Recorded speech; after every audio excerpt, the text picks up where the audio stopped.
Look, I chose this title because it had the word president in it, and it was going to come out during the 2020 election. Moving on.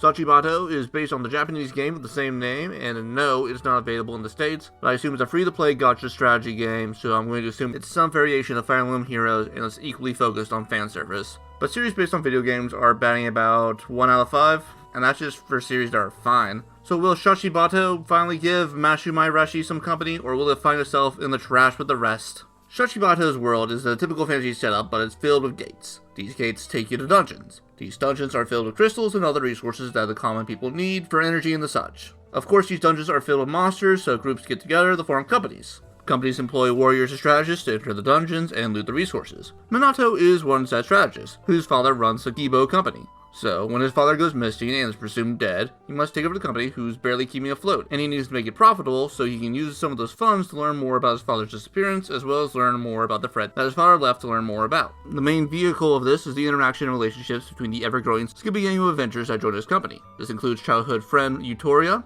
that he's failing in love with, except when he isn't, the brother and sister combo of the swordswoman Makari and the cleric Makoto, and the accountant guide, plus a few others that join as the story progresses. So based on the setup, you would think we have a harem. Now hold that thought as I move to the first complaint, that this series feels unfocused at the best of times. So initially, it seems like this is going to be a civil romance plot between Minato and Yutoria as they progress on the above goal, but I don't think the episode writer or writers were all on the same page, as they have an episode exploring the other pairings, and I'm like, excuse me, this sort of sticks out like a giant sore thumb. That's even overlooking the age difference between Guide and Minato, given she's been in the company since its inception 15 years ago. Also, I get you're a gacha game, and you gotta show off all the super rare drops, and you may not want to show all this just in case somebody decides to actually download and play your game, but the shift between changing from recruitment to progressing on the goal can be a bit much. I think structuring the recruitment drive as part of the goal, like needing X members to enter a super dungeon or something, might have been a better option. Oh, also, just to save me some time later, it is an incomplete plot, and I have mentioned in videos before, if you're looking for closure, it won't be present, as all we got are the heroes achieving the current goal to only learn about what their next goal is.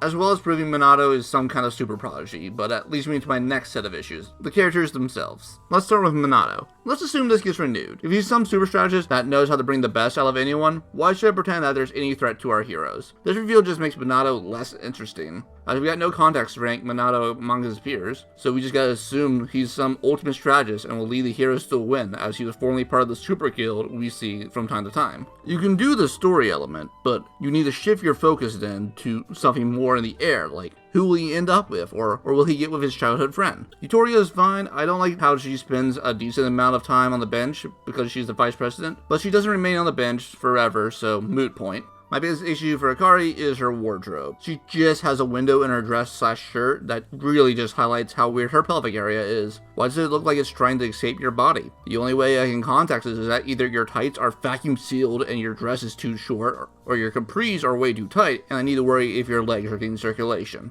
Mako is a big fan of Monster Musume, if you catch my drift, and do with that what you will. You have the canonical 12-year-old mage that just looks like that, and I don't like that, and that's just asking for trouble. The only positives are okay audio and art. I did get a chuckle out of the whole status effects are just the negatives of capitalism, where you can get afflicted with just being overworked, and that somehow equates to like confusion or poison. For me, this wasn't a fine series, but it's dragged down by some poor character designs and decisions. If you were more focused, maybe you could get around it, but you know how it is. I think the biggest flaw is that I can't really think of anyone besides people who play the game that would enjoy this. It exists, but much in the same way the basic dollar saver chips exist. It's a chip, but there's better options. On the bright side, of the 5 misses so far, you're the closest to landing on the fine targets.